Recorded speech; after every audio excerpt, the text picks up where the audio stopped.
Social media is a really interesting development, which has obviously sort of come around now over the last couple of years.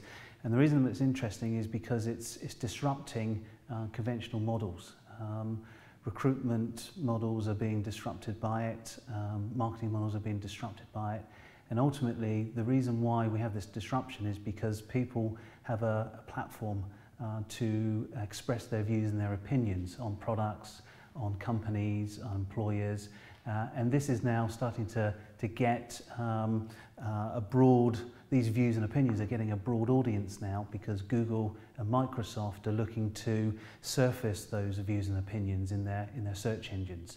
So what you have now is a situation where people are expressing their views on whether they like an organisation, whether they like working for an organisation, and somebody looking for a job can go onto Google, do a search for that particular organisation, and very quickly start to get a bit of a sense of what it's like to work there. So that's a big change that we're seeing. Strategically, I think there's going to be an even bigger impact on the way that organisations focus on their brands. The employer brand and the consumer brand are starting to become completely intertwined now, because when somebody does a search on Google, the results that come back aren't specifically around working for an employer or buying a product. Again, they're completely intertwined.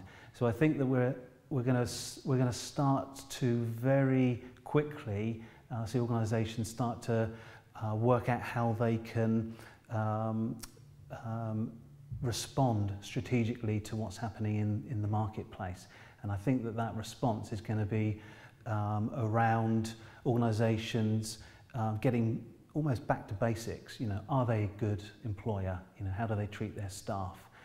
Because ultimately it's that situation or that reality which is going to find its way out onto the first results page of Google. And so you're going to get back to basics. That's I think is what we're going to see happening fairly quickly.